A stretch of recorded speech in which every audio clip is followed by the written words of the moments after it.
Hi, I'm Kaden. I'm chronically online. I tend to have these hive mind, head, Fantano core, rate your music, head type taste in music. I'm also a musician, so I feel like this is appropriate of a video for me to make. Also, just an excuse for me to nerd out about music. Regardless, let's get into this list of 10 albums that define the chronically online music nerd Gen Z culture, at least in my opinion. And you're not gonna like it. So let's get into it. Here's how this video is gonna work. The first five will be albums that are almost surefire gonna define Generation Z, in my opinion. 20 years from now, we're gonna tell our kids these albums, you're gonna like them. Commonly shared love for these albums from the youth, you'll understand once we get there. And the last five, these are gonna be my predictions. Using my tapped in knowledge and taste curating skills that I've acquired over years of studying the underground, I will single-handedly decide what people are going to talk about for the next decade. Now, you may not agree with me. I'm an ADHD freak of a human, so let me know what y'all agree with in the comments. The first one. Hey, you little piss baby. You think you're 1000 gecs by 100 gecs. Everybody loves this album. Who doesn't? Am I right? What can be said about this album that hasn't been said already? Not much. But let me try. I'm sure you know who 100 gecs is. Their producer and singer-songwriter duo, Loveless and Bladee. They formed 100 gecs after a long friendship of many years making music together and running across each other in the St. Louis music scene. And inspired by acts like Sophie, A.G. Cook, and the PC music scene around 2016, 2017, they started their own group called 100 gecs and released their Bloodstain EP, which has some fucking hits on it. Eventually, they get around to a Minecraft festival called Fire Festival where they make some of these songs after thinking that 100 gecs was dead, and then a lot of people liked them at the Minecraft festival, and so they made this album. The sound of this album created an entire culture of alt, BLM, ACAB, Hello Kitty kids that were gay, and it was kind of perfect. It was a mixture of Skrillex, ska, emo, industrial, a blend when put together sounds completely fresh and unique. I remember hearing 100 gecs in 2019 when Patrick CC covered it. It was strange, but I really liked it because I listened to Skrillex as a child. It's a completely unique sound removed from what came after. If you just listen to this album and nothing else came after it, this album would have fucking stood its test of time. But since hyperpop kind of obliterated into itself and not that many artists are making that core sound of hyperpop anymore, and if anyone made a song that sounded like this album or at least was inspired by this album, people would hate it because there was just too much music like this. This album is probably going to be looked at for decades for creating an entire culture, and the influence on music is currently being shown, and it will for decades, I'm sure. Number two! That's my MC Ride impression. Money Store by Def Grips. Okay, so why the Money Store and not Ex-Military or any other of the Def Grips projects? One answer, the popularity. While this album did come out in 2012, a time where most Gen Zers were playing Mario Kart and listening to Kesha, or if you were older like me, listening to Skrillex on your iPod Touch 4th generation. Even though this album came out before Gen Z, it had a grasp on culture and identity. This album resurfaced within the last 5 years as a masterpiece among young music nerds who had to re-listen to an album 10 times to even palate a sound like this, like me, for example. I didn't really give Def Grips a chance till about 2022. Regardless, all of my friends jerking them off, I was too busy listening to Cemetery and Hyperpop to give this album a chance. But once I got it, I was like an instant fan. The abrasive hip-hop sound and the direct reason we have acts like gecs, Yeezus, and a lot of these sounds that are getting praised right now, even in the underground with like Jersey Plug and shit like that. I kind of feel like within the next couple of decades, this album will be viewed as like Kid A with millennials. Like, we're going to tell our kids about this album and how great it was and how there will never be another band like this, which, truthfully speaking, there never will be. Number three, Crystal Castles. Crystal Castles. Okay, so this album is one of my faves. Thank you, Killed, for getting me this vinyl for my birthday. His music is amazing. Please go listen to it. This album is freaking incredible, and I'm glad I'm not the only young person that thinks so. This album is like the best electropop album ever fucking made. Okay, like, yeah, the guy, he's like a piece of shit and he abused Alice for like 10 years, but like, Alice is kind of the star of this record anyways, and her career afterwards has like surpassed Crystal Castles in my opinion. She's like her own entire artist, and for a lot of people, they don't even associate Alice Glass as the artist now with the artist that Crystal Castles was. So I feel like it's kind of okay to separate the art from artist from this one. Regardless, this album is incredible. The production is freaking awesome. It's so chiptune-y, video gamey, 8-bit, sweetie goodness with awesome, edgy little punk vocals. If you haven't listened to this album in full, please do. I think this album will have an effect on Gen Z due to its influence we've seen in a lot of the present music being made by young people. Too Hollis, using super arts with like chiptune-y synths and copying the drum patterns on like every song to the masterpiece that Brat Summer is right now. Also, 100 gecs is super inspired by this duo. The influence this album has on the scene right now is so awesome. I hope in 20 years this album gets kind of grouped in with Gen Z's classics, because I feel like a lot of people really like this album, or at least I think they do, because I just also am on Crystal Castle's feed. So thank you. Shoegaze! This album is good, and young people can't get enough of it, apparently. It feels like they made all the 90s shoegaze bands get back together just to write it out one more time. This album kind of invented shoegaze. There's some other records before it that explored these super fuzzy, loud guitar drowning songs, but this album was kind of all about that. Shoegaze gets a resurgence with like every decade, it feels like, but it's kind of crazy how mainstream it's gotten with Gen Z.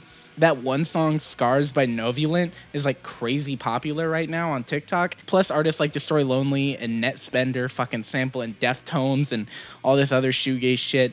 Plus Panchico getting a bunch of praise from Opium. It feels like it's just kind of like surfaced into the underground hip hop scene and Opium. Plus all of the awesome shoegaze revival artists right now. Shout out Rosie and fucking Shrimp. They're both fucking incredible. This album probably going to be seen as a Gen Z classic, low-key, just because it's so angsty and emotional, and all these rappers are fucking sampling it, and people are reinventing the sound and influencing it into different genres. Shout out Jane Remover, shout out Quadeca, all these incredible fucking artists. I wouldn't be surprised in like 20 years the kiddos think we made this genre, because it feels so crucial to us at this point. 5. Kendrick Lamar, To Pimp a Butterfly. I don't really feel like I can say much about this album that hasn't already been said, because it's just too big and too good and too complex for me to even say anything about it, because I don't know shit about jazz. It's just like the best written and produced hip-hop album like made by the fucking GOAT. I don't want to get too into this album because I don't really feel like it's my place to talk about it. But I mean, if you haven't listened, just turn off this video, go listen to this album, get your mind blown, understand why he's the GOAT, understand why he won the Drake beef. Plus, with the Music Nerd, it came out around the time a lot of us were getting into hip-hop, at least with me. I'm 21 years old. I was getting into hip-hop 2012, 2013. This album was like the talk of the town, it felt like, when I was getting into music. Plus, with Music Nerd culture, this is regarded as like the best hip-hop album ever. So, I mean, what else can be said?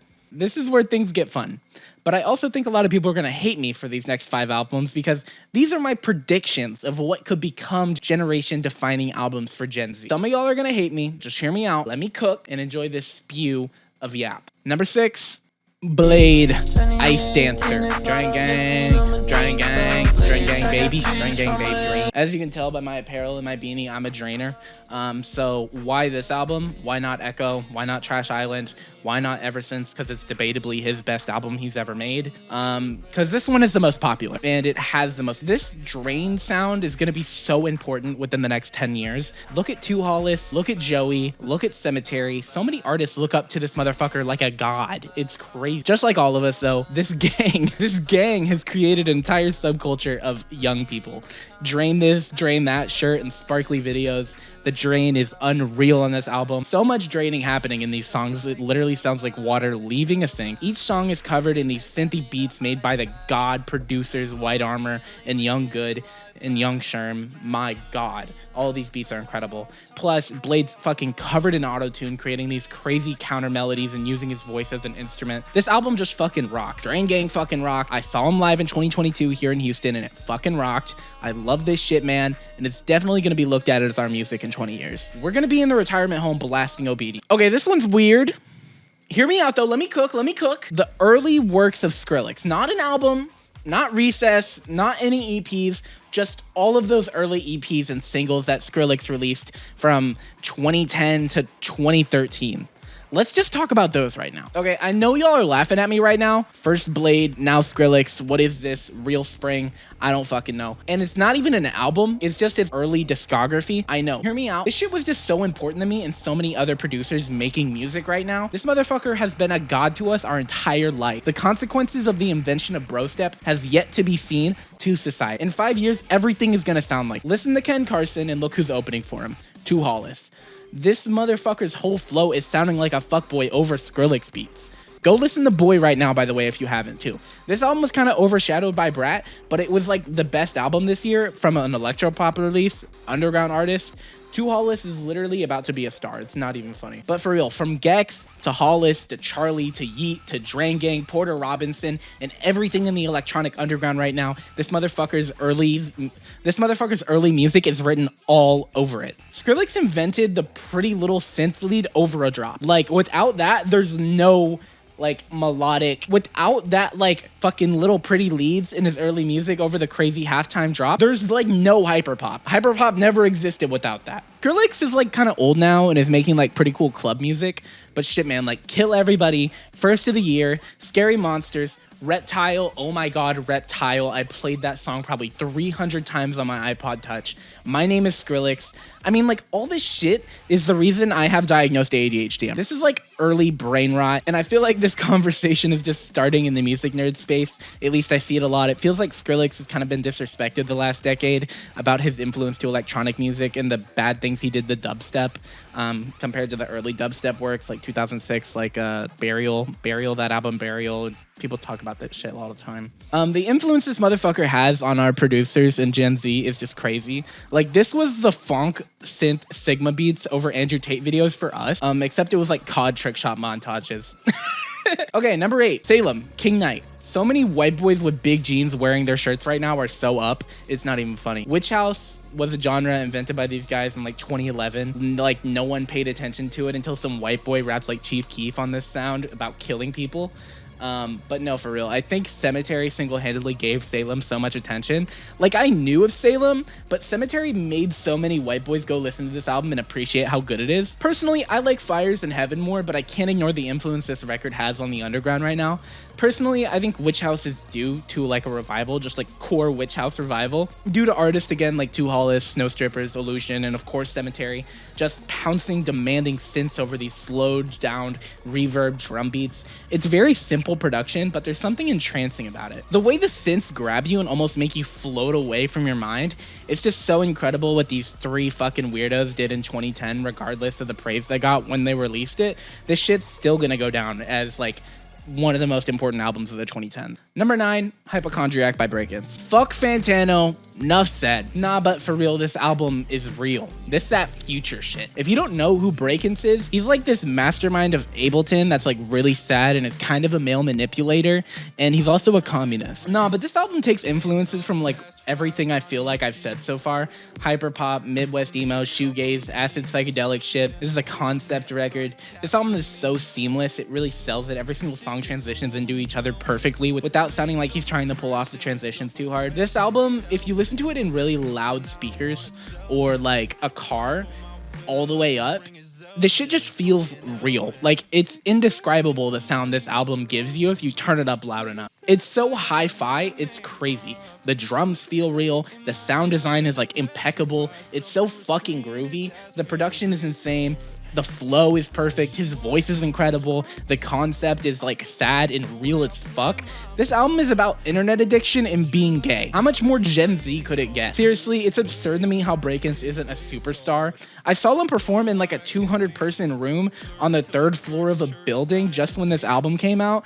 It feels so above everything else being made right now and so ahead in innovation and production. I also feel like Fantano is a fucking boomer who doesn't get what it's like to be a gay 21-year-old who does too much acid and obsesses over sound design a little bit too much, and that's coming from one. This album is all me and my friends ever talk about, and it seems like the 2 years past its release, it's only aged better, and we just keep discovering great things about this album. Seriously, this album is it. If you haven't listened to this, first off, fuck you. Close this video, go do it, and go enjoy like the best album ever made. Number 10, the last one, The Glow Part 2 by The Microphone. Last but not least, we cannot finish this video without our Lord and Savior, Phil Elverum. Thank you, Phil Elverum. The legend, the man, the myth, the god. I mean, this album came out in 2001, and I don't even think the effects this album has on the youth has yet to be seen. Just above, we talked about Brakence, who has to be a giant fucking nerd for this guy. Also, Quadeca, that YouTuber that made the Ghost album, like literally probably studied this dude's music for like 3 years to make shit that sounds like the Ghost album. This album is like also all over Lil Peep's discography,